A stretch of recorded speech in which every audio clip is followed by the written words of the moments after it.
When a cocky karate instructor calls a black woman to the mat, he thinks she's just another beginner. Quiet, unthreatening, and easy to humiliate. But as the class watches, he puts her in a chokehold for fun, never suspecting the strength that simmers beneath her calm. Seconds later, he's the one on the floor, gasping for breath, his screams echoing down the halls. What began as a routine class erupts into scandal, threats, and a citywide reckoning, because this time, the victim is anything but, and she's not backing down. Before we go any further, comment where in the world you are watching from, and make sure to subscribe, because tomorrow's story is one you don't want to miss. The autumn sun cast long shadows across the polished granite of James Battle's memorial bench. Lena traced her fingers over the engraved letters one last time before gathering her purse. The dedication ceremony had been small but meaningful, just how James would have wanted it. The St. Charles Recreation Center loomed ahead, its red brick facade familiar from years of community meetings. Lena had spent countless hours here during her career as a civil investigator, but today felt different. Her sensible shoes clicked against the tile floor as she made her way to the front desk. "Aunt Lena!" Simone's voice carried across the lobby. Her niece hurried over, clipboard in hand, her social worker ID badge swinging from her neck. "I'm so glad you came.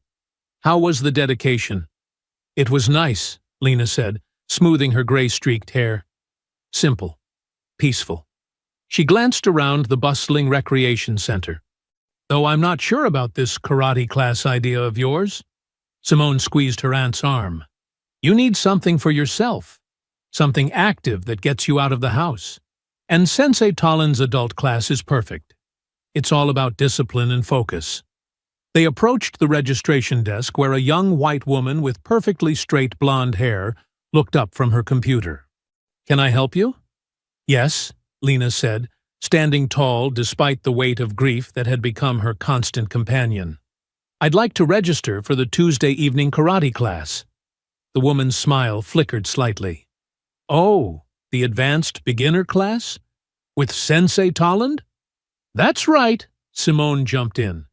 "My aunt used to practice martial arts in college." After filling out forms and handling payment, Lena changed into the workout clothes she'd brought. Black yoga pants and a navy t-shirt. The women's locker room was empty, its fluorescent lights humming overhead. The training room was larger than she expected, with mirrors along one wall and worn blue mats covering the floor. Other students filtered in, mostly white men in their 30s and 40s, many already wearing white uniforms with colored belts. A tall, broad-shouldered man in his mid-40s entered the room. His presence commanded immediate attention. Sensei Brian Talon. His white GI was crisp, his black belt perfectly knotted. He carried himself with the unmistakable authority of someone used to being in charge. "New face," he said, approaching Lena with an appraising look. "Welcome to the dojo." "Thank you," Lena replied evenly. "I'm Lena Battle." "Battle?" His eyebrows rose slightly. "Any relation to Simone in youth services?" "My niece?" "Interesting." He nodded, then raised his voice to address the class. "Line up." The students scrambled to form neat rows. Lena found a spot in the back, conscious of the sidelong glances from her classmates. A heavy-set white man to her left cleared his throat. "First time?" he whispered. "Don't worry. Sensei Talon's tough but fair. Best instructor in the county." The class began with warm-ups, jumping jacks, push-ups, and stretches that made Lena's muscles protest. She kept pace, drawing on muscle memory from her college days. The familiar movements felt good, grounding. "Basic blocks," Talon called out. "Show our newcomer how it's done." 20 pairs of arms moved in unison, some more gracefully than others. Lena followed along, noting how Talon's gaze lingered on her form longer than necessary. A younger white woman in front of Lena turned slightly. "Your form's pretty good for a beginner," she said, voice pitched low. Where did you train before? University of Missouri, years ago, Lena replied between movements. Oh, the woman's smile tightened. That's different. The rest of the class passed in a blur of basic techniques and terminology. Lena's body remembered more than she expected, though she noticed Tolland never came over to correct her form like he did with other new students. After class, Lena sat in her car, pulling out the leather-bound journal James had given her last Christmas. She hadn't written in it since his passing 4 months ago. The parking lot lights cast a yellow glow as she opened to a fresh page. First karate class today, she wrote. Body's tired, but mind feels clearer. The movement helps, even if the atmosphere is strange. Something about Sensei Tolland reminds me of the old guard at the police department. That particular kind of authority that demands respect rather than earning it. But maybe that's just my investigator's mind being too suspicious. She paused, pen hovering over the paper. James would want me to give it a fair chance, to find my strength again. And maybe that's what matters most right now. Reconnecting with the person I used to be. Even if the room doesn't feel entirely welcoming. One class at a time. Lena closed the journal and started her car. The rec center's lights were dimming behind her, and the autumn night was settling in. She had taken the first step. Whether it would lead her where she needed to go remained to be seen. The next evening, Lena arrived 15 minutes early, her gym bag slung over her shoulder. The locker room felt colder than yesterday, or maybe it was just her nerves. She changed quickly, smoothing her shirt and checking her reflection. Focus, she whispered to herself. You've faced worse than this. The training room was half full when she entered. A few students from yesterday nodded in her direction, though none approached. Lena found a spot near the back corner and began stretching, her muscles still tender from the previous class. Brian Tolland strode in exactly on time, his white GI crackling with each step. His presence seemed to suck the air from the room. Line up, he barked, his voice carrying the sharp edge of command. The students scrambled to attention. Lena took her place in the back row, keeping her expression neutral as Tolland's gaze swept across the class. 20 push-ups, he ordered. Perfect form only. Battle. Front and center. Lena moved forward, maintaining her composure despite the sudden spotlight. The mat felt hard under her hands as she assumed the push-up position. Everyone watch, Tolland announced. Let's see what our new student brings to the table. Lena began her push-ups, keeping her back straight and her movements controlled. The other students had started their own, but she could feel their eyes on her. Slower, Tolland commanded. Control that descent. You're not in a race. She adjusted her pace, arms trembling slightly from yesterday's workout. When she finished, the rest of the class had long since completed their set. Interesting form, Tolland said, his tone carrying a hint of mockery. Very strong-willed approach. Back in line. The warm-up continued with jumping jacks and squats. Tolland's commands grew sharper, his corrections more pointed, especially when directed at Lena. Basic stances, he called out. Battle. Demonstrate front stance for the class. Lena stepped forward again, sinking into the familiar position. Her front leg bent, back leg straight, weight distributed exactly as she'd learned years ago. Hold it, Tolland instructed. He circled her slowly, like a predator sizing up prey. Hold it. Hold it. The seconds ticked by. Lena's thighs burned, but she maintained the stance. Other students shifted uncomfortably as Tolland continued his inspection. Notice the attitude in the stance, he commented to the class. Some people think they know better than traditional teaching. Think their way is just as good. Finally, he allowed her to return to her spot. The man next to her shot her a sympathetic glance, before quickly looking away. During partner drills, Lena found herself working with a younger white man who barely made eye contact. They practiced basic blocks and strikes, but he pulled his techniques short, as if afraid to make real contact. "More power!" Talon shouted from across the room. "She can take it! Isn't that right, Battle?" Lena kept her voice level. "I'm here to learn, Sensei." "Are you?" He approached, hands clasped behind his back. "Because sometimes I wonder if some students are here to prove something instead." The rest of the class passed in a blur of thinly veiled comments and extended stance holding. By the end, Lena's legs felt like rubber, but she refused to show weakness. As she changed in the locker room, her phone buzzed with a text from Simone. "How was class?" "Brian seemed intense today when I passed by the training room." Lena typed back, "Interesting experience. We'll talk soon." Another message popped up. "You okay? I know it can be overwhelming at first." "I'm fine," Lena responded, though her fingers hesitated over the keys. "Just different than I expected." The parking lot was nearly empty when Lena emerged. She sat in her car, letting out a long breath she hadn't realized she'd been holding. The dashboard clock read 8:45 p.m., nearly 2 hours of what had felt like being under a microscope. She rubbed her temples, trying to sort through the evening's events. The unnecessary corrections, the loaded comments, the way Tolland had used her as an example just a little too often. Each moment alone could be explained away, but together they formed a pattern she recognized all too well from her years investigating workplace discrimination. "One more try," she said aloud to the empty car. "Give it one more class before making any decisions." The rec center's lights dimmed behind her as she pulled out of the parking lot. Her muscles ached, but it was the weight of Tolland's scrutiny that sat heaviest on her shoulders.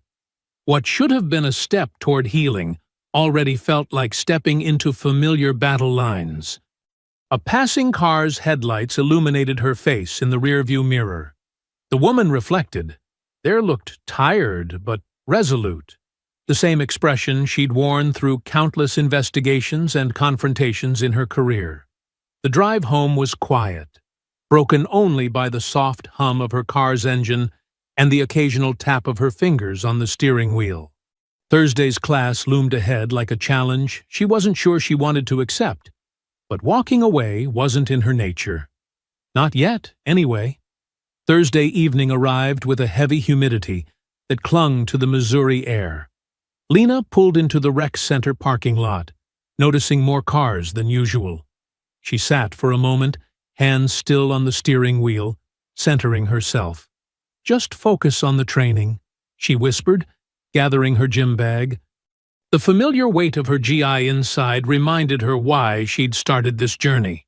For herself, not anyone else. The locker room buzzed with activity. A group of women she hadn't seen before chatted near the mirrors, their white uniforms crisp and new. They quieted as Lena entered, offering tight smiles before returning to their conversation. Lena changed methodically, each movement deliberate and calm. She'd spent the past day mentally preparing, determined to rise above the tension. Her muscles still ached from Tuesday's extended stance holding, but she pushed the discomfort aside. The training room was packed when she entered. At least 30 students filled the space, their white uniforms creating a sea of movement as they warmed up. Lena found a spot near the back wall, beginning her stretches with measured breaths. Brian Tolland's entrance commanded immediate attention. He wore a different GI today, darker, more expensive looking. His brown belt was tied with precise angles, and his smile carried an edge she recognized from years of dealing with men who enjoyed their authority too much. "Line up!" he called out. The class scrambled to form neat rows. Special treat today. We're focusing on self-defense, real-world applications of our art. Lena maintained her position in the back row, keeping her face neutral as Tolland began his lecture. He paced the front of the room, describing scenarios of street attacks and home invasions with almost eager detail. "The key is situational awareness," he continued, his eyes scanning the room. "You need to be ready for anything. Battle. Front and center." Lena's heart jumped, but her steps remained steady as she moved forward. She could feel the collective gaze of the class following her movement.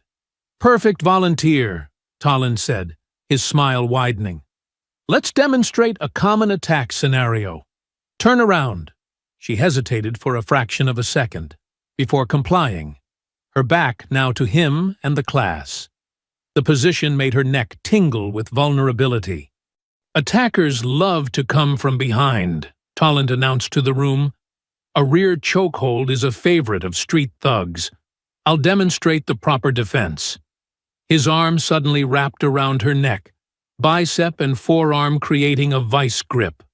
The pressure was immediate and professional. Clearly, he'd done this before. "Notice the placement," he called out to the class. "This is a blood choke, cutting off circulation to the brain. In a real attack, you'd have about 3 seconds before losing consciousness." But 3 seconds passed, and his grip didn't loosen. Lena tapped his arm, the universal signal to release. His hold remained firm. "Some attackers are stronger than you'd expect," he continued, voice carrying a hint of amusement. "You can't always rely on your first defense." The pressure increased. Lena's vision began to blur at the edges. She tapped again, more urgently this time. Around her, the class shifted uncomfortably, but no one spoke up. "Sometimes you have to really want it," Tallinn said, chuckling. The sound vibrated through his chest against her back. "Really fight for that breath." Black spots danced in Lena's vision. Her lungs burned. The room seemed to tilt sideways as panic clawed at her chest. This wasn't training anymore. This was something else, something familiar from her years investigating abuse of power. Through the fog of oxygen deprivation, muscle memory from long-ago self-defense classes surfaced. Her body moved before her mind could catch up. Drop weight, shift center, create space. Her elbow drove back hard into his solar plexus. The grip loosened just enough. She twisted, breaking the hold with a sharp movement that caught him off balance. Years of training took over. Her hip positioned perfectly, her hands gripped his GI, and in one fluid motion, she threw him. The impact of his body hitting the mat echoed through the silent room. Tallinn landed hard on his side, the air rushing from his lungs in a pained grunt. He tried to push himself up, face contorted in shock and anger. Lena didn't wait to see more. She turned and walked toward the door, her steps measured and controlled despite the adrenaline coursing through her system. The class parted before her, their expressions a mix of awe and fear. Behind her, she could hear Tallinn's labored breathing and the beginning of shocked whispers. She didn't look back. Her hand found the door handle, and she stepped out into the hallway, leaving the heavy silence behind. Lena's hands trembled slightly as she pushed through the women's locker room door. Her throat felt raw, and she could still feel the phantom pressure of Tallinn's chokehold. She moved quickly to her locker, grabbing her gym bag without bothering to change out of her GE. The sound of the main door slamming open made her spin around. Brian Tallinn stood there, his face twisted with rage and humiliation. He'd ignored the women's locker room sign completely. "You think you can just walk away after that?" he snarled, advancing toward her. His right arm hung awkwardly at his side, and a sheen of sweat covered his forehead. "You just assaulted an instructor." Lena backed up, keeping her bag between them. "Leave now, Brian. This is the women's locker room, and you're out of line." He lunged forward, his left hand reaching for her GI. "I'm not done with you." Years of training kicked in again. Lena stepped aside, letting his momentum carry him past her. As he turned, she caught his extended arm, using his own force against him. The movement was clean, precise, a textbook joint lock. But Brian fought against it, twisting violently instead of following the natural direction of the hold. There was a sickening pop as his shoulder dislocated. He stumbled, trying to catch himself with his other hand. His wrist bent wrong against the tile floor with a sharp crack. The scream that erupted from him echoed off the locker room walls. Several women who had followed the commotion stood frozen in the doorway. "Someone call an ambulance!" a voice shouted from the hallway. "Sensei's hurt!" Lena stepped back, keeping her distance, as Brian writhed on the floor, cursing through clenched teeth. His face had gone pale, and sweat dripped onto the tiles beneath him. "Don't move him!" called one of the assistant instructors, pushing through the growing crowd. "Give him space. Has anyone called 911? "Already did," someone answered. "They're on their way." The locker room filled with chaos, people talking over each other, phones being pulled out, someone trying to comfort Brian while others backed away looking horrified. A few students glared at Lena, while others couldn't meet her eyes. Lena straightened her GI, picked up her bag, and walked calmly toward the exit. The crowd parted automatically, no one daring to stop her. She could hear Brian's pained groans behind her, mixed with threats and curses.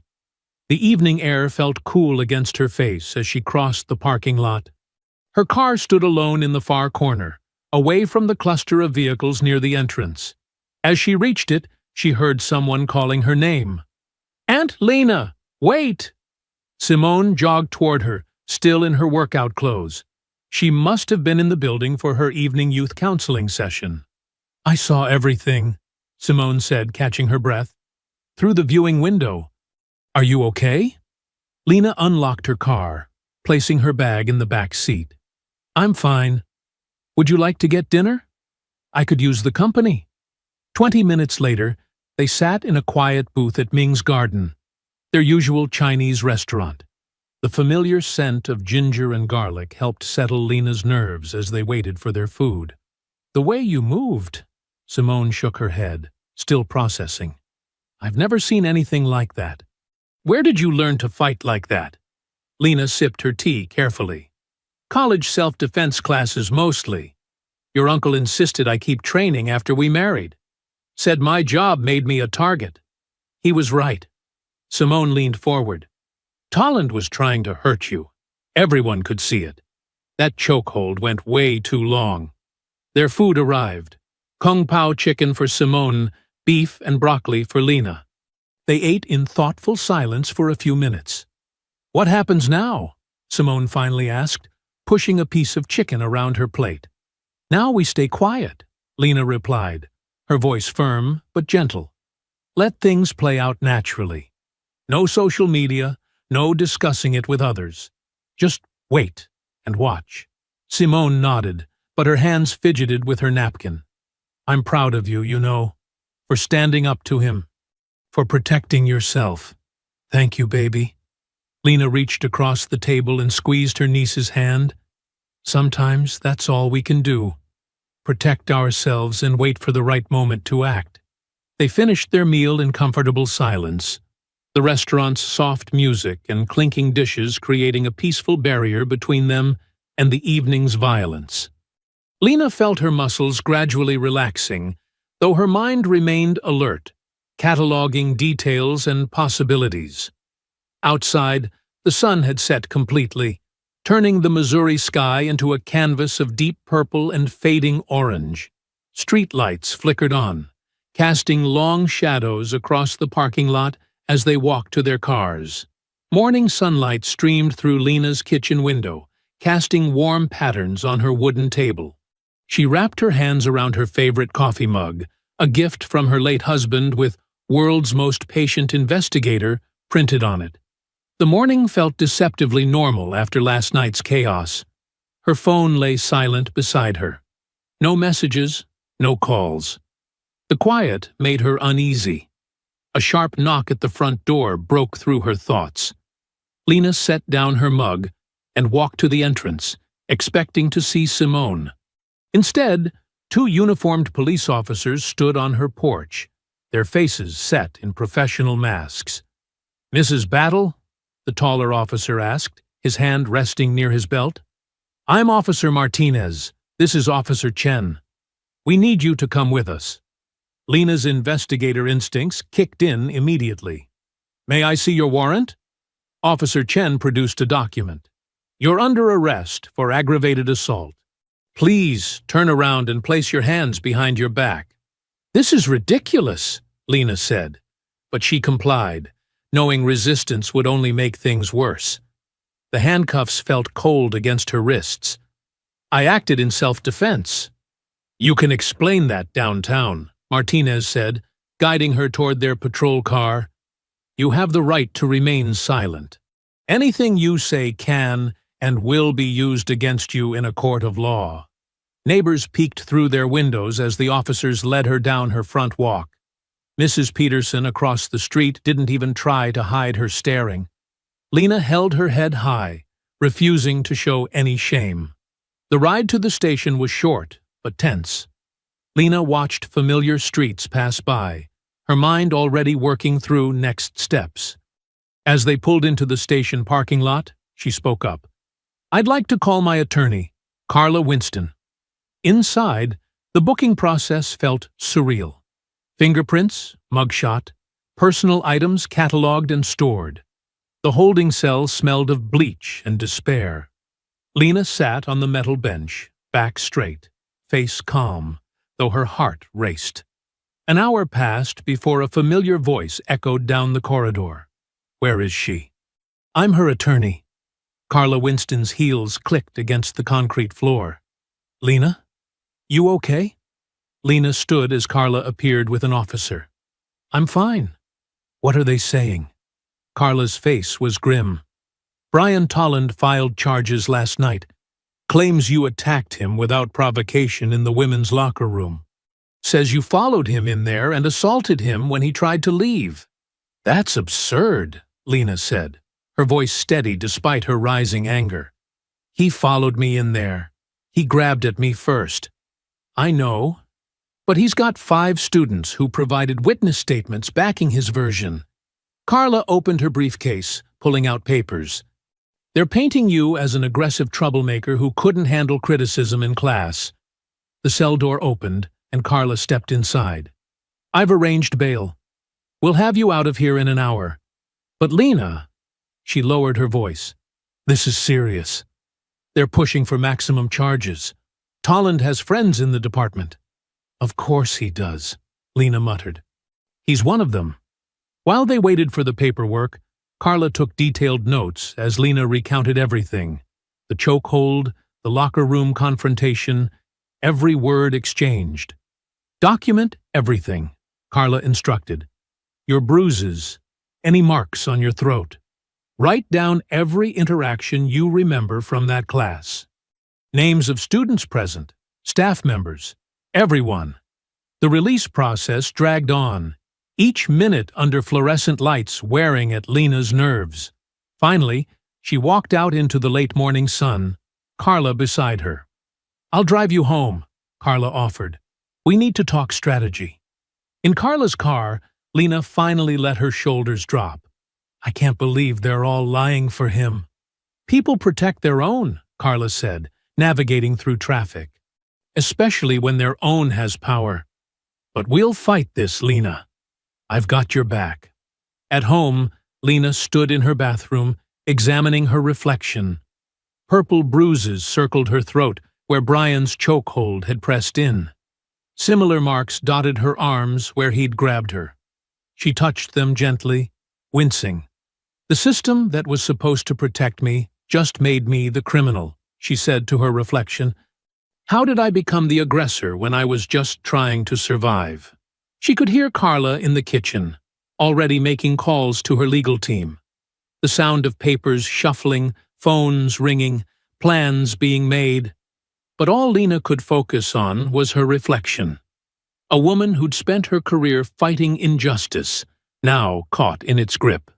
The bruises would fade, but the truth of her situation settled heavy in her chest. This wasn't just about one night anymore. This was about her freedom, her future, her life.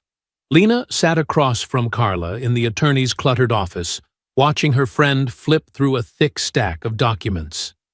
Late afternoon sun filtered through Venetian blinds, casting striped shadows across the mahogany desk.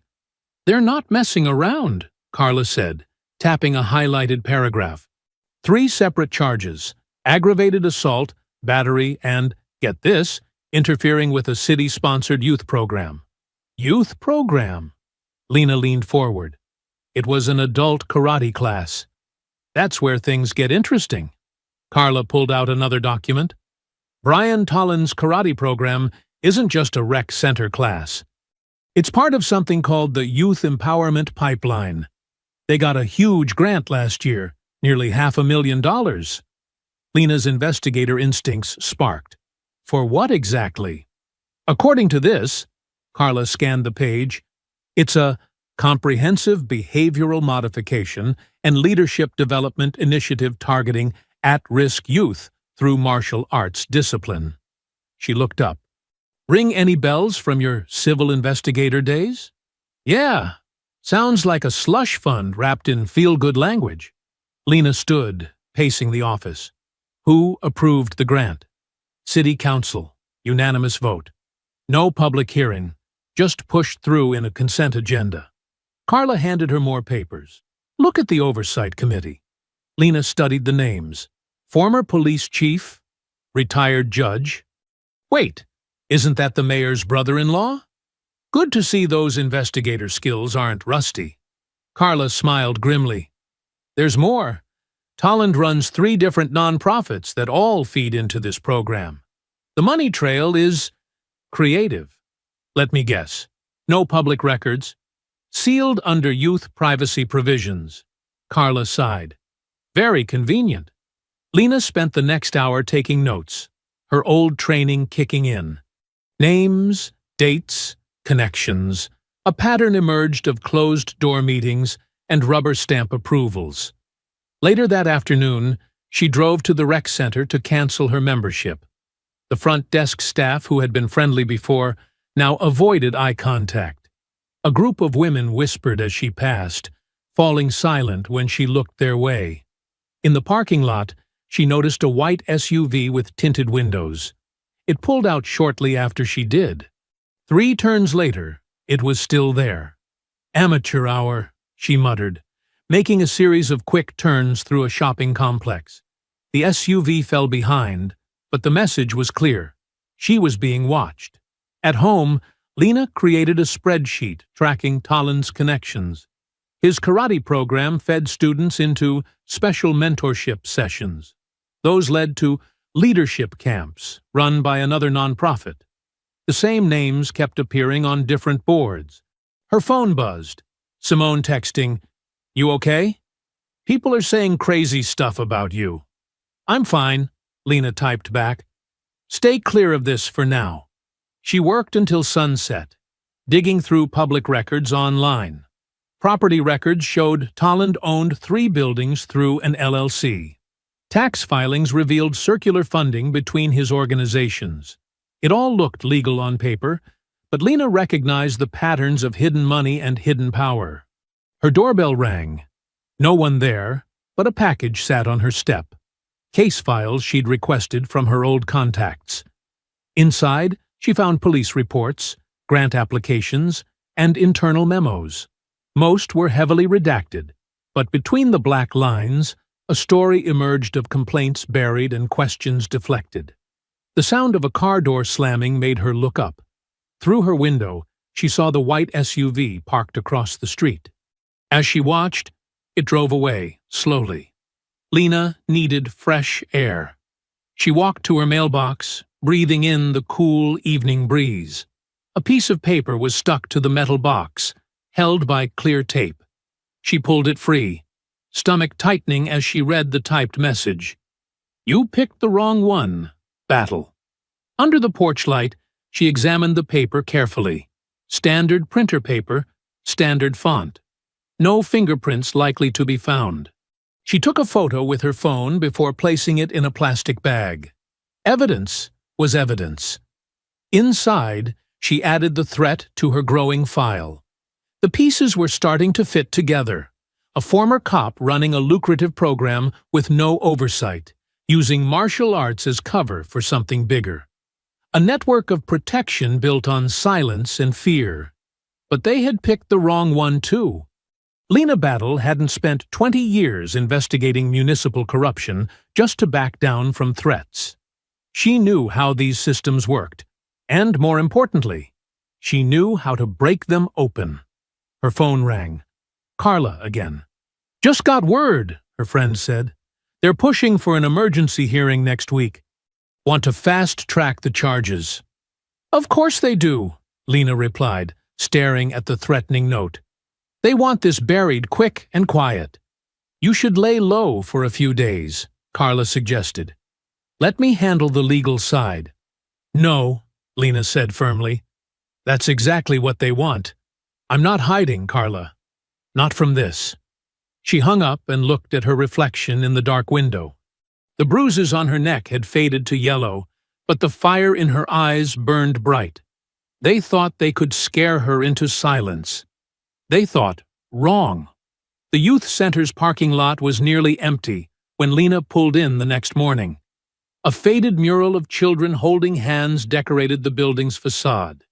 Through the front windows, she could see Deshaun Peoples working with a small group of boys at a table. She'd known Deshaun for years. Her late husband had mentored him through college. Now he ran youth programs here, fighting the same battles from a different angle. The door chimed as she entered.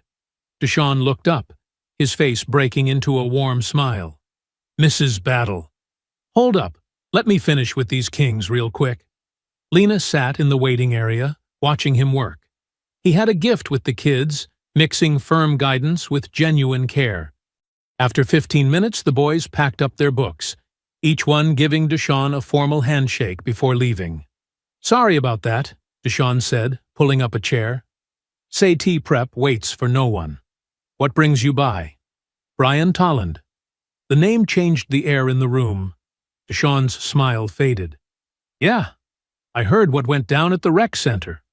He leaned back, studying her. "That man's been a problem for a minute. I'm starting to see that. Found out his karate program gets city funding for youth intervention." Deshaun's jaw tightened. "That's what he calls it. We call it something else around here." "Tell me." He glanced around the empty center before continuing. "Started about 2 years ago. He shows up at schools, juvenile court, anywhere he can find black boys who've had run-ins with the system. Offers them this special leadership program through martial arts. Says it'll clear their records, get them back on track. And the parents agree? Some do. When a white ex-cop in a fancy GI tells you he can keep your kid out of jail, it sounds good. Especially when the judges and probation officers are all pushing it too. Lena took out her notebook. What happens to the kids? First, it's just karate classes. Strict discipline. Lots of talk about respect and control. Then the good ones, the ones who don't quit, get invited to private training. That's when things change. How so? Deshaun's voice dropped lower. Physical punishment, disguised as training. Making them hold stress positions for hours. Running till they throw up. All while he's telling them this is what they deserve. This is how they learn respect. Lena's pen moved quickly across the page. Any formal complaints? Who are they going to complain to? The police? The city? Everyone's in his pocket. Deshaun stood, walking to a filing cabinet. But I keep my own records. He returned with a thick folder. Names, dates, patterns. Been documenting everything I hear. Latest one really got to me. Kid named Jalil Warren. What happened to him? Straight A student. Wanted to be a firefighter. Got caught with weed at school last year. Judge gave him a choice. Juvenile detention or Tolland's program. He picked the program. And? Did the regular classes for 6 months. Then Tolland picked him for the advanced leadership group. Some kind of intensive training retreat. Deshaun's hands clenched. That was 4 months ago. No one's seen him since. Missing persons report? Filed by his grandmother. Police said he's probably just being rebellious, running with a bad crowd. But Jalil wasn't like that. He was focused, had plans. Lena studied the file. Any idea where these Retreats happen? Tolland owns some property outside the city. Old warehouse, couple of buildings. Everything's through shell companies, but kids who've been there describe the same place. They spent the next hour going through Deshawn's records. Stories of psychological manipulation, physical abuse, and systematic intimidation emerged, all carefully hidden behind the veneer of discipline and rehabilitation. "Why are you showing me all this?" Lena asked finally. Deshawn met her eyes. "Because you're the first person who fought back and didn't disappear. Maybe you're the one who can break this thing open." As if on cue, Lena's phone buzzed. Simone's name flashed on the screen. "Auntie?" Her niece's voice was shaky. "Someone slashed my tires at work. All 4 of them." Lena's grip tightened on the phone. "Are you safe?" "Yeah, I'm inside. Security's here. But there was a note, too. Said to tell you to back off while you still can. Stay there. I'm coming to get you." Lena stood, gathering her papers. "Deshawn, I need copies of everything." He was already moving to the copier. "Take the originals. I've got backups hidden. And Lena?" He paused. "Watch yourself. Tolland's got eyes everywhere." "Let him watch," she replied, tucking the files into her bag. "I've spent my whole career exposing people like him. He's just another bully with badges and bank accounts." But as she drove toward Simone's workplace, Lena felt the weight of what she'd learned. This wasn't just about one bad instructor anymore. It was about a system designed to break young black bodies and spirits, all under the guise of reform. And somewhere out there, Jalil Warren was still missing. The fluorescent lights buzzed overhead in Carla's downtown office. Stacks of paper covered every surface, the fruits of 3 weeks of public records requests. Lena sat cross-legged on the floor, surrounded by financial documents and meeting minutes. "Got something?" Carla called from her desk. City Council approved a $450,000 grant to Youth Empowerment Initiatives last spring. Sole source contract, no competitive bidding. Lena looked up from her own stack. "That's Brian's nonprofit?" "On paper, yes." Carla adjusted her reading glasses. "But look at the corporate structure. He's not listed anywhere. The directors are all former police brass and city officials." "Smart. Keep his name clean while the money flows." Lena reached for another folder. "Any reporting requirements?" "Bare minimum. Quarterly participant numbers, some feel-good success stories. No real oversight." Carla's printer hummed to life. "The prevention fund that wrote the check? Their director played softball with Brian for 20 years. Lena stood, stretching her stiff muscles. The wall clock showed 7:30 p.m. They'd been at this since morning, piecing together the paper trail of Brian's empire. "Check this out," she said, holding up a spreadsheet. "Equipment purchases last year, $12,000 for training restraints. Since when does karate need restraints?" Carla frowned. "Add it to the pattern file, along with those mysterious transportation costs to the warehouse property." Speaking of patterns, Lena moved to Carla's computer. "Can you pull up that sealed police database again?" "Already on it." Carla's fingers flew across the keyboard. "What are we looking for?" "Brian's service record. Specifically any complaints involving teens around 2019. The screen filled with redacted documents. Carla scrolled slowly, scanning for keywords. "Here, excessive force investigation, September 2019. Subject was Marcus Warren, age 16. Lena's breath caught. Warren, as in Jalil's brother. Carla clicked through the files. Brian responded to a noise complaint. Found Marcus and some friends playing basketball after hours. Claimed the boy resisted commands. Let me guess. He had to use necessary force to ensure compliance. Broke the kid's collarbone. Department buried it, but he was quietly moved to desk duty. Resigned 6 months later. Right when his karate program got that first city grant. Lena paced the office.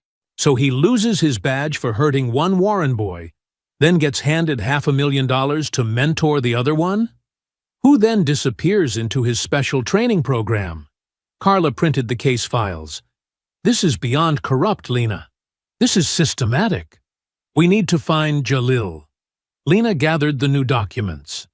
These warehouse visits, the equipment purchases, the brother connection, it all points to a crash of breaking glass cut through the night. Both women ducked instinctively. Car alarms began wailing in the parking lot below. "Stay here," Carla said, reaching for her phone. But Lena was already moving to the window. 3 stories down, her car sat in its usual spot. The windshield was spiderwebbed with cracks, where a large rock had struck it. Even from this height, she could see the white paper wrapped around the stone. "I'll call security," Carla said. "No time." Lena was already heading for the stairs. "They'll be long gone." The parking lot was empty when she reached her car. The rock had bounced into the passenger seat, trailing glass fragments. With steady hands, she unwrapped the note. 2 words, block letters. "Drop it." Carla appeared beside her, phone raised to take pictures. "This is evidence. We need to document everything." "Already on it." Lena photographed the damage from multiple angles. "Add it to the pattern file." "Pattern file?" "Lena, this is way past patterns. They're escalating. First the tires, now this." "Good." Lena's voice was steel. "Means we're getting close." "Close to what? Getting hurt? Having worse than rocks thrown at us?" "Close to the truth." Lena handed Carla the note. "Brian's not just trying to scare us anymore.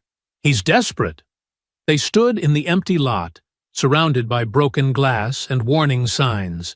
Above them, the office lights still burned, illuminating the scattered papers of their investigation. Financial records, police files, and somewhere in those pages, the key to finding Jalil Warren. "We should call it a night," Carla said finally. "I'll have my assistant make copies of everything tomorrow." "And Lena?" She touched her friend's arm. "Be careful going home." "I'm always careful." Lena brushed glass from her car seat. "But I'm not backing down. Not when we're this close." The rock sat heavy in her hand, its message clear. But clearer still was the fear behind it. The desperate act of a man watching his carefully constructed world begin to crack. Lena parked her car outside Simone's apartment complex, the streetlights casting long shadows across the empty parking lot. It was nearly midnight, but after finding that threatening note, she couldn't wait until morning. Not with Simone's slashed tires fresh in her mind. She climbed the stairs to the 2nd floor, her footsteps echoing in the quiet hallway. At Simone's door, she knocked softly, then harder, when there was no response. "Who is it?" Simone's voice was muffled, cautious. "It's Aunt Lena. We need to talk." The door opened just enough to show Simone's face, her eyes red and puffy. "Auntie? What are you doing here so late? Can I come in?" Lena glanced over her shoulder. "Please." Simone stepped back, letting her aunt inside. The apartment was dark, except for a small lamp in the corner. Tissues littered the coffee table. "You've been crying," Lena said, settling onto the couch. "Talk to me, baby." Simone wrapped her arms around herself, pacing the small living room. "I can't. I shouldn't. They're threatening both of us now." Lena's voice was gentle but firm. "Whatever you're holding inside, it's eating you up. And I think it has something to do with Brian Tolland." At his name, Simone flinched. She sank into an armchair, hands trembling. "How did you know?" "Because I see how you react when he's mentioned. Because I found out about his special youth programs. And because no one gets this scared unless they've seen what he's really capable of." Tears spilled down Simone's cheeks. "I was 16, she whispered. "My school had this partnership with his dojo. Said it would help troubled kids learn discipline. Lena's heart clenched, but she stayed silent, letting her niece find the words. I wasn't even troubled. I just talked too much in class sometimes. But they said it would look good on college applications. Simone wiped her eyes. The first few weeks were okay. Basic moves, lots of talk about respect and self-control. Then one day, I questioned something he said about girls being naturally weaker. She stood again, moving to the window. He called me up for a demonstration, said he'd show me why questioning authority was dangerous. He put me in that same chokehold he used on you. Lena's fists tightened. How long? Until I almost passed out. When he finally let go, I couldn't stop coughing. The other students just watched. Then he dragged me to this back room, said I needed to learn my place. The storage room? Lena remembered seeing a locked door at the dojo. Simone nodded. He left me there for hours. No water, no bathroom. Just sitting in the dark, listening to the classes continue like nothing was wrong. Her voice cracked. When he finally let me out, he said if I told anyone, he'd make sure I never got into college. Oh, baby. Lena moved to embrace her niece, but Simone stepped back. That's not all. She hugged herself tighter. Last month, when Jalil started coming to classes, I saw the same look in Brian's eyes. That hunger for control. Jalil was smart, asked too many questions.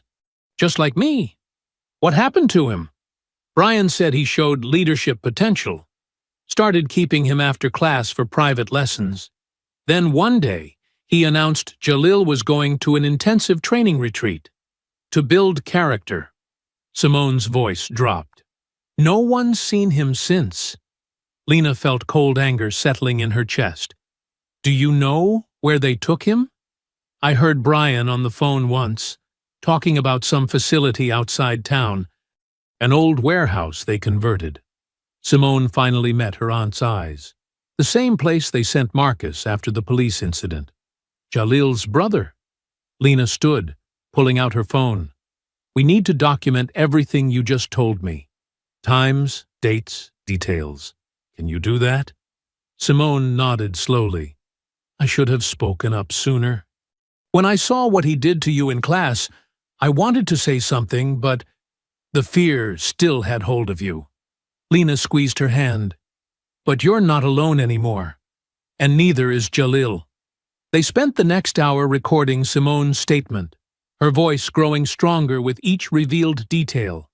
When they finished, the sky outside was beginning to lighten. What happens now? Simone asked, watching Lena gather her notes. Now we take this public. The city council, the press, everyone. Lena's expression was determined. Brian's power comes from silence. It's time to make some noise. They'll try to stop us. Simone straightened her shoulders. But I'm ready. No more hiding. As dawn broke over the city, aunt and niece sat together, planning their next moves. The fear wasn't gone, but something stronger had taken its place. The fierce determination of women who had found their voice and wouldn't be silenced again. The Sunday afternoon sun streamed through Lena's living room windows as people filed in, speaking in hushed tones. She had arranged the furniture in a circle, chairs, couch, even kitchen stools, to create an intimate space. Deshawn helped direct traffic, making sure everyone had somewhere to sit. Carla Winston arrived first, legal pad in hand, her gray twists pulled back in a neat bun. She gave Lena a quick hug before setting up in the corner. Marcus Johnson, from the St. Louis Black Voice, settled into an armchair, his press badge catching the light. Thank you all for coming, Lena began, standing in the center. I know it wasn't easy to be here today. 6 mothers sat together on the couch, their faces tight with worry. 3 fathers stood along the wall, arms crossed. Simone perched on a stool near the window, keeping watch. My name is Lena Battle, she continued. And like you, I've seen what Brian Tollin's program really is. Not discipline, not mentorship, but abuse masked as authority. A woman in a postal worker uniform raised her hand. "I'm Teresa Williams. My son Kevin went to those classes last spring. He came home with bruises he couldn't explain." "Bruises?" Marcus leaned forward, pen ready. On his neck, his arms. Teresa's voice shook. "When I asked, he said it was normal training. But then he started having nightmares. Wouldn't eat. Finally told me Sensei Brian had been choking him until he learned respect." Deshawn nodded grimly. "That's his signature move. Uses it to break them down." Another mother, younger than the rest, burst into tears. "My Malcolm's been gone 3 weeks now. They said it was some special training camp, but they won't tell me where. Won't let me talk to him." Carla moved to sit beside her. "What's your name, sister?" "Rochelle Taylor." She wiped her eyes. "Malcolm's only 14. He just wanted to learn karate like the other kids. Now my baby's missing, and nobody at the city will help." The room grew heavy with shared pain. One by one, parents spoke up. Stories of locked rooms, of racial taunts disguised as motivation, of children who came home different, scared, angry, silent. "We've got enough here for a class action," Carla said, flipping through pages of notes. "But we need signed statements, official documentation." "Will it be safe?" a father asked from the wall. "Man's got friends in high places." "Nothing about this is safe," Lena admitted.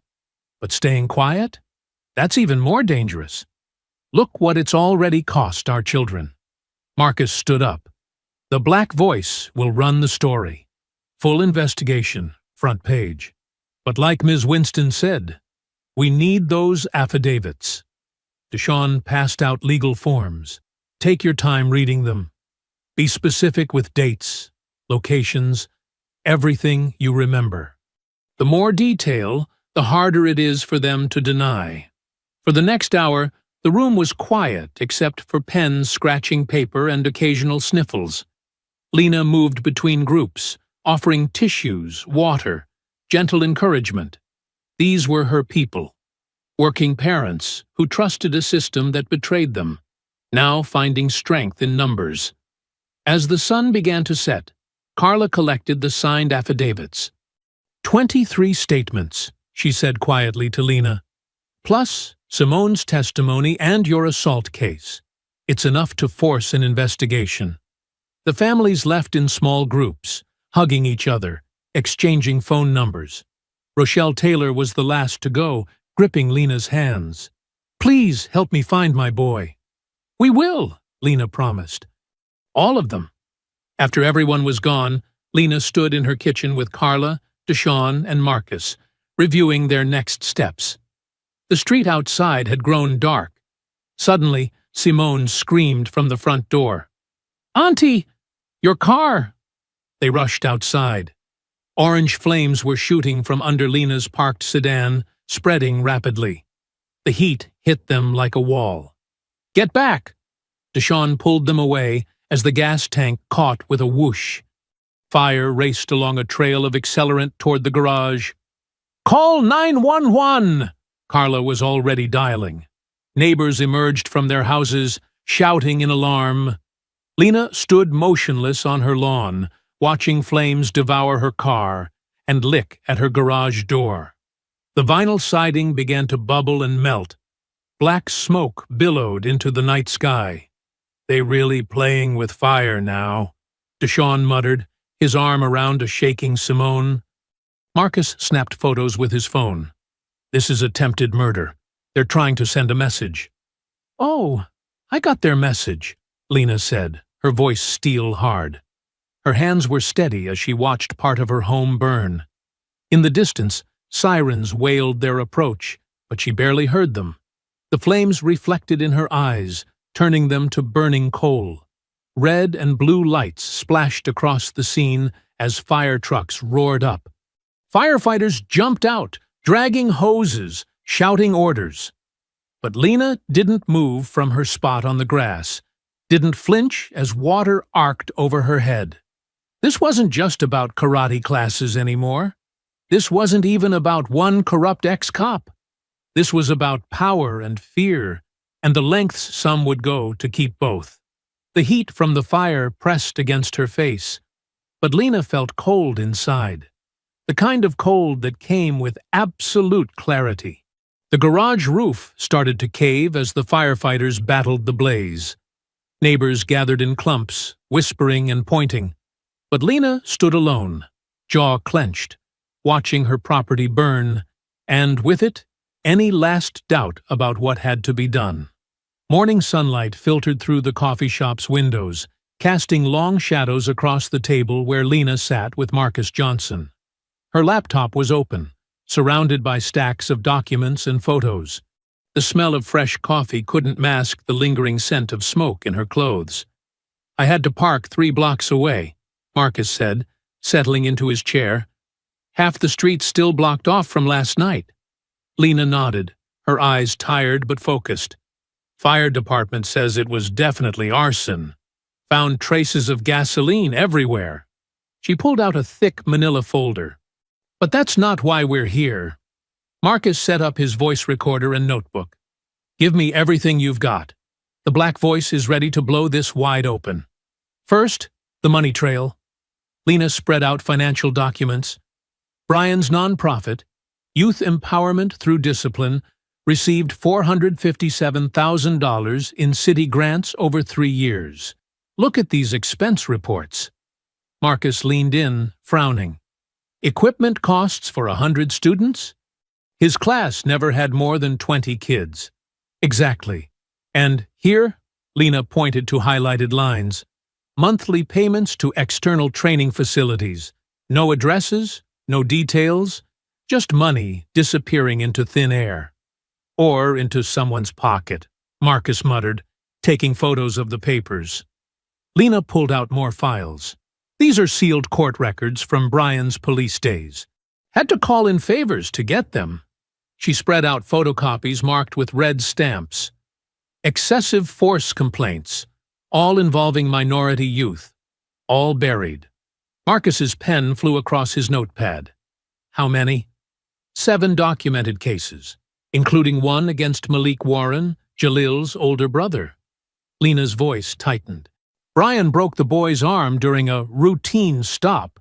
Department quietly moved him to community outreach instead of firing him." "Jesus." Marcus shook his head. "And now he's got city money to keep doing it legally?" "Not for long."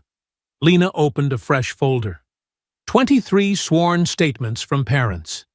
Details of abuse, confinement, racial intimidation, plus photos. She laid out pictures of bruised children, marked necks, tear-stained faces. Marcus studied each image carefully. "This is going to cause an earthquake." "That's the point." Lena pulled up financial records on her laptop. "Cross-reference the grant money with these shell companies, all registered to former police officers. They're laundering taxpayer funds through fake training programs." For the next hour, they pieced together the story. Marcus recorded quotes, scanned documents, and built a timeline of corruption. Lena provided context from her years as a civil investigator, connecting dots others might miss. "What about your assault case?" Marcus asked. "They'll try to discredit you." "Let them try." Lena handed him security camera footage from the rec center. Full video of Brian choking me, refusing to let go. Clear as day. Marcus whistled low. "This is dynamite, Ms. Battle." "Run it all," Lena said firmly. "Every detail, every name. No holding back. It'll hit tomorrow's front page." Marcus packed up carefully. "You know they'll come at you hard. They already tried burning down my house." Lena's smile was grim. "I'm done being scared." Later that afternoon, Lena's phone buzzed. It was Carla. "They're trying to make a deal," her lawyer said. "City manager wants to meet. Private settlement. Full dismissal of charges. In exchange for what? Silence. Complete non-disclosure." Lena laughed sharply. "Tell them to shove it. I don't want their money. I want justice." They're scared, Lena. This could take down half the police commission. Good.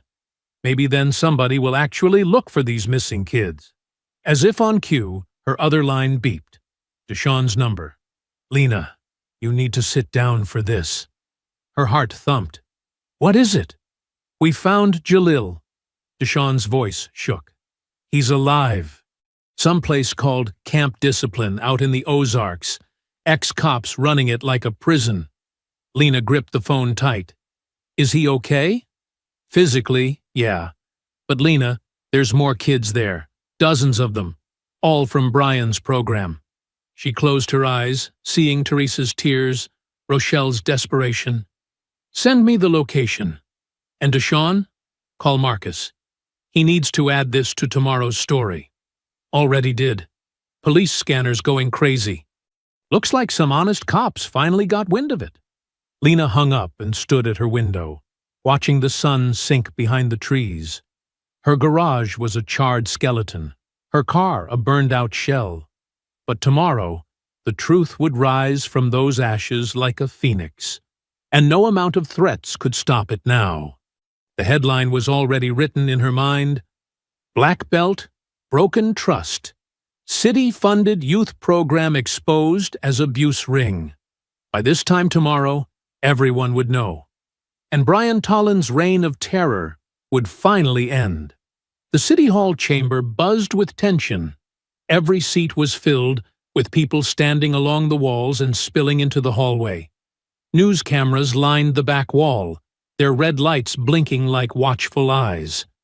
Lena sat in the front row between Simone and Deshawn, her spine straight, her expression calm. Mayor Brower tapped her gavel. This emergency session of the St. Charles City Council will come to order. Her voice wavered slightly.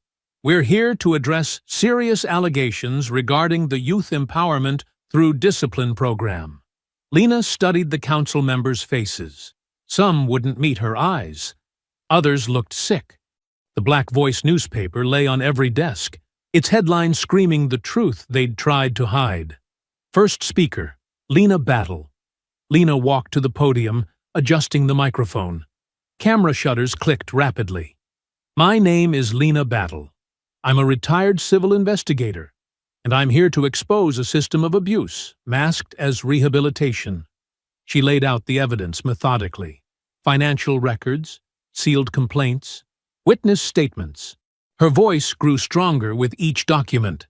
This program, funded by your tax dollars, has been trafficking black children into illegal detention camps. She held up photos. These facilities, run by ex-police officers, use isolation and physical abuse under the guise of discipline. Gasps echoed through the chamber.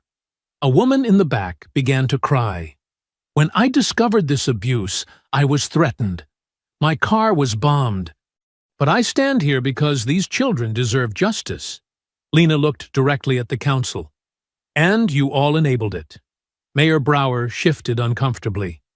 Ms. Battle, these are serious accusations. They're facts, Mayor.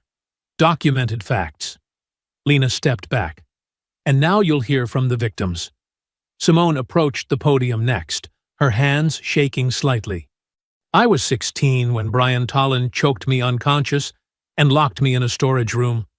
Her voice cracked. He said it was for my own good, that black girls needed extra discipline. The room fell silent. Simone continued, describing hours of confinement, racial slurs masked as tough love, and the shame that kept her quiet for years.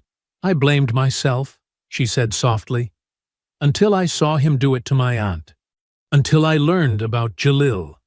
Teresa Warren, Jalil's mother, could barely walk to the podium. Deshawn supported her arm. She clutched a piece of paper but didn't read it. My boy, she whispered into the microphone. My beautiful boy. They took him for 3 months. Said it was special training. Leadership camp. She looked up, tears streaming. He came back broken. Mayor Brower dabbed her eyes with a tissue. Mrs. Warren, we had no idea. You knew! Teresa's voice rose sharply. All of you knew. The money, the contracts, the missing children. You just didn't care. Murmurs of agreement rippled through the crowd. Signs rose. Justice for our children. And defund the abuse. Deshawn stepped forward, holding Jalil's written statement. Jalil Warren couldn't be here today. He's still receiving trauma counseling. But he asked me to read his words. The room stilled as Deshawn began reading. They came for me after karate class. Said Sensei picked me for special training. Mom was so proud. Deshawn's voice tightened. They drove me to a camp in the woods. No phone, no contact. Just push-ups and punches until we collapsed. When we talked back, they used chokeholds. When we cried, they called us weak. People in the audience wiped tears. A council member looked like he might be sick. 3 months of beatings. 3 months of being called animals. 3 months of watching other kids break. Deshawn paused, steadying himself. They said it was making us stronger, teaching us respect, but all they taught us was fear. Mayor Brower's hands trembled as she reached for her gavel. Before she could speak, the chamber doors burst open. Police officers entered, led by a stern-faced detective. Brian Tolland is outside, the detective announced. We're moving to arrest him now. The crowd surged toward the windows. On the steps below, Brian stood surrounded by reporters, trying to defend himself. His face went pale as officers approached with handcuffs. Brian Tolland, the detective's voice carried through the open doors. You're under arrest for child endangerment, criminal confinement, and aggravated assault. Cameras flashed as Brian was cuffed. He tried to pull away, shouting about conspiracies and ungrateful youth. But his voice was drowned out by the cheers from inside. Mayor Brower stood, her face ashen. In light of these revelations, I am immediately calling for a full criminal investigation into the Youth Empowerment Through Discipline program and all associated facilities. She swallowed hard. God help us all when the full truth comes out. Lena watched from the window as Brian was led to a police car. His shoulders slumped in defeat. Simone squeezed her hand. Deshawn nodded grimly. Outside, parents hugged their children, reporters rushed to file stories, and activists celebrated a first victory. But Lena knew this was just the beginning. There were more children to find, more abusers to expose, more systems to dismantle. The real work was just starting. The courthouse hallway buzzed with nervous energy. Lena smoothed her navy blazer, watching families file into the courtroom. Simone stood beside her, clutching a leather portfolio filled with victim statements. You ready for this? Simone asked. Lena nodded. Been ready for weeks. Inside, the room was packed. Reporters filled the back row, notebooks ready. Brian Tolland sat at the defense table in an ill-fitting suit, his shoulder still in a brace. He didn't turn around. Judge Martinez entered, and everyone rose. Be seated, she commanded. We're here for the formal indictment of Brian Tolland. The prosecutor, a sharp-eyed woman named Helen Chen, stood. Your Honor, the grand jury has returned multiple indictments. She lifted a thick document. 27 counts of child endangerment, 15 counts of criminal confinement, 12 counts of aggravated assault, 6 counts of wire fraud related to misuse of city funds. Tolland's attorney shifted uncomfortably. In the gallery, Teresa Warren grabbed her husband's hand. Additionally, Chen continued, we've added 3 counts of conspiracy charges involving former city officials. She glanced at the empty chairs where council members used to sit. Resignations don't equal immunity. Judge Martinez reviewed the papers. Mr. Tolland, please rise. Brian stood slowly, his face gray. Gone was the arrogant sensei who'd terrorized children. Now he just looked old and scared. How do you plead? Not guilty, Your Honor. His voice cracked. Murmurs rippled through the courtroom. Lena watched several parents shake their heads in disgust. Very well. Judge Martinez's tone was ice. Given the severity of charges and flight risk, bail is denied. The defendant will remain in custody. As deputies approached Brian, his lawyer quickly added, Your Honor, regarding Mrs. Battle's civil countersuit. Yes, the judge shuffled papers. The city has accepted full liability for false arrest and agreed to damages of $850,000. She looked directly at Lena, though no amount can truly compensate for enabling such abuse. Lena felt Simone squeeze her arm. The money didn't matter. Justice did. One more item, Chen interjected. Since the initial arrests, 15 more survivors have come forward. We expect additional charges. A young man in the back stood up. Then another. Soon, half a dozen people were standing, all former students, all carrying similar stories of abuse. Brian's shoulders slumped as deputies led him away. He'd built his empire on silence and fear. Now the truth was drowning him. Outside the courtroom, reporters swarmed. Lena noticed the mayor's resignation letter being passed around, the third official to step down this week. The Youth Empowerment Program's suspension had triggered a cascade of investigations across the state. Ms. Battle! A reporter thrust a microphone forward. What happens to the kids now? Lena faced the cameras calmly. We help them heal. We create something better. Later that afternoon, Lena and Simone stood in an empty storefront on Natural Bridge Road. Sunlight streamed through dusty windows, illuminating the worn wooden floors. It needs work, the realtor admitted, but the price is right, especially with your settlement money. Lena walked the perimeter slowly, measuring the space with her eyes. The main room was perfect for training. The smaller offices could become counseling spaces. The kitchen could serve community meals. What do you think? She asked Simone. Her niece was already sketching layout ideas. I think it's perfect. Big enough for classes, close to public transit. She smiled. And far away from any old ghosts. Lena pulled out her checkbook. We'll take it. The realtor beamed. Wonderful. I'll draw up the lease. What should I put for the business name? Lena and Simone exchanged looks. They'd discussed this for weeks, wanting something that honored the past while building toward the future. Battle House, Lena said firmly. A place for strength, healing, and truth. As the realtor wrote, Lena walked to the windows. Outside, kids played basketball at the corner court. A mother pushed a stroller past local shops. This neighborhood deserved something good, something that built up instead of broke down. Simone joined her, lease papers in hand. Ready to sign? Lena took the pen, remembering that first karate class months ago. She'd walked in looking for personal healing, but found a greater purpose instead. Now she had the chance to create real change.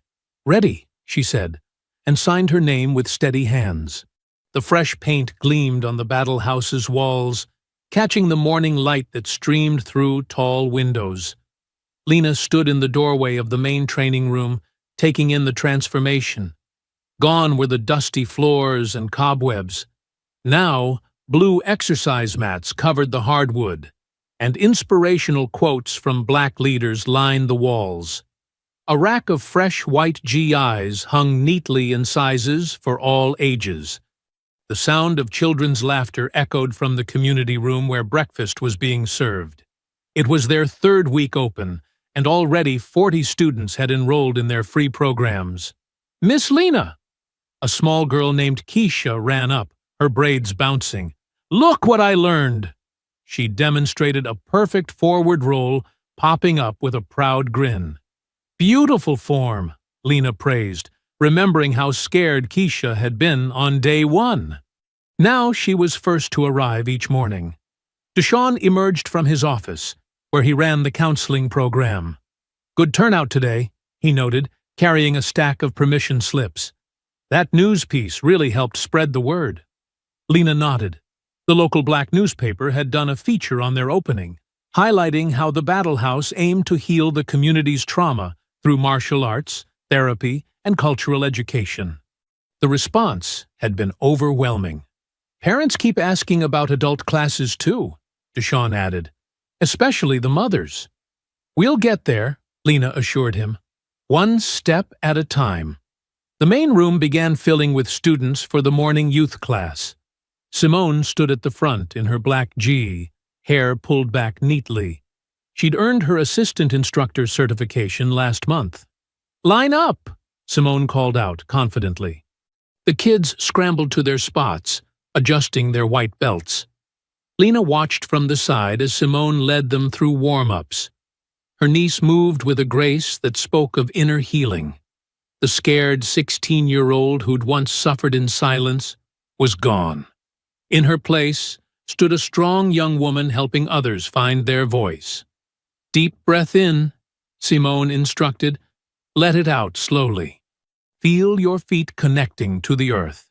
The children followed her movements, little faces serious with concentration. Most came from tough situations, foster care, single-parent homes, poverty. But here they found structure and support. Teresa Warren arrived with another box of donated equipment. Since Jalil's rescue, she'd become one of their strongest advocates. "The community center sent these over," she said. "They're switching to new gear." "Perfect timing," Lena replied. "We're starting a teen class next week." They watched Simone demonstrate a basic block. Her technique was precise but gentle. No harsh corrections, no shame, just patient guidance and encouragement. "Remember," Simone told the class, "martial arts isn't about hurting others. It's about protecting yourself and standing tall." A small boy raised his hand. "Like Ms. Battle did?" Simone smiled. "Yes, exactly. Sometimes being strong means speaking up when things are wrong." The story of Lena's fight against Brian Tolland had spread through the neighborhood like wildfire. To these kids, she was a hero who'd taken down a bully. But Lena knew the real victory wasn't in the takedown. It was in what rose from those ashes. The Battle House offered more than just martial arts. Their kitchen served healthy meals. Homework help was available after school. Weekly therapy sessions helped kids process trauma. And every Friday, local Black artists and leaders came to share their stories. "Okay, everyone, partner up," Simone called out. "We're practicing gentle wrist releases today." Lena watched the children pair off, showing each other respect with formal bows. No aggressive submissions here. No power trips disguised as discipline. Just kids learning to trust their own strength. The front door chimed softly. Lena turned to see a familiar thin figure standing hesitantly in the entrance. Jalil Warren pulled his hoodie closer, eyes taking in the scene before him. He looked better than the last time she'd seen him at the courthouse. The hollow fear in his face had softened. He'd gained some weight back. But his shoulders still carried tension, like he was ready to flee at any moment. Lena didn't approach him. She'd learned that some people needed space to feel safe. Instead, she gestured to the empty chairs along the back wall. An open invitation without pressure. Jalil moved quietly through the room, finding a seat where he could watch the class. His eyes followed Simone's movements intently as she guided students through the techniques. A little girl stumbled, and her partner helped her up with a smile. No one laughed. No one shamed her. Simone praised them both for showing kindness. Lena slipped into her office, where her crisp white G hung waiting. The cotton fabric felt different from the one she'd worn in that first class with Tolland. Lighter somehow, like it carried none of that old weight. She changed quickly, adjusting her black belt with practiced motions. Her fingers traced the embroidered words on her belt. The Battle House. Strength through justice. The logo, designed by a local Black artist, showed a rising sun breaking through chains. In the mirror, Lena studied her reflection. At 55, her body showed the marks of time and struggle. The slight bend in her fingers from years of typing reports, the faint scar on her neck from Talon's chokehold. But her eyes held a fire that hadn't dimmed. "Ready?" Simone asked from the doorway. Lena nodded. "Always." They walked together into the main room where the morning class waited. The children straightened instinctively, their earlier playfulness settling into focused attention. Lena saw pieces of herself in each of them, the quiet ones finding their voice, the angry ones learning to channel their pain, the scared ones discovering their power. "Caesar!" Lena called out, and everyone knelt in formal meditation position. The room grew still except for the soft whir of ceiling fans and distant traffic. She thought about her husband James, how proud he would be of this place. He'd always said she had more fight left in her. Even at his memorial bench dedication, when grief had nearly broken her, something inside had whispered, "Keep going." The journey from that first karate class to here felt both endless and instant. The threats, the isolation, the nights spent poring over documents until her eyes burned. The moment she'd discovered Jalil was alive. The day Brian Tolland was led away in handcuffs, his shoulder still crooked from their fight. But it wasn't the victories that mattered most. It was the healing that came after. The mothers who finally spoke up about their missing sons, the city officials who found their conscience, the community that rallied around truth. Lena looked at Jalil in the back, still watching. His mother had told her yesterday that he'd started talking again, little by little. Sometimes about what happened at the camp, sometimes about his dreams for the future. He'd asked about taking classes here, when he felt ready. "Remember to breathe," Lena instructed the class. "Feel the air fill your lungs. Let it carry away any doubt, any fear." She thought of all the times she'd wanted to give up. When her car burned in the driveway, when old friends turned their backs, when the threatening notes arrived daily. But giving up would have meant letting them win, letting the cycle of abuse continue. The Battle House represented everything Brian Tolland's program had perverted. Here, strength grew from respect, not fear. Discipline came through understanding, not force. And every child knew they mattered, regardless of their background or behavior. Lena stood, her joints creaking slightly. The students rose with her, arranging themselves in neat lines. Their white GIs glowed in the morning light, clean pages waiting to be filled with better stories. "Simone," Lena called. Her niece stepped forward to lead the bow-in ceremony they'd created together. It honored both martial arts tradition and their own cultural heritage. "We bow to honor those who fought before us," Simone began. "Those who fought before us," the class echoed. "We bow to honor our own strength within. Our own strength within. We bow to honor the community that holds us. The community that holds us." Lena felt tears prick her eyes, but they were different from the angry ones she'd shed during the investigation or the desperate ones after James died. These tears carried hope. She looked at her students, Keisha with her proud stance, Marcus finally making eye contact, Sarah's shoulders relaxed instead of hunched. They were learning more than just kicks and punches. They were learning how to stand up, speak out, and support each other. The morning sun painted squares of light across the blue mats. Outside, the neighborhood was waking up. Soon parents would arrive for their counseling sessions. The kitchen staff would start preparing lunch. Volunteer tutors would set up in the study room. This was what justice looked like. Not just punishment for the guilty, but healing for the hurt. Not just tearing down corrupt systems, but building new ones based on love and respect. Lena stepped to the front of the class, her footsteps sure and steady. She bowed deeply, honoring the space they'd created together. When she straightened, she smiled at her students, these beautiful, resilient children who dared to trust again. Let's begin, she said, her voice strong and clear. This time, we fight for each other. I hope you enjoyed that story. Please share it with your friends and subscribe so that you do not miss out on the next one. In the meantime, I have hand-picked 2 stories for you that I think you will enjoy. Have a great day.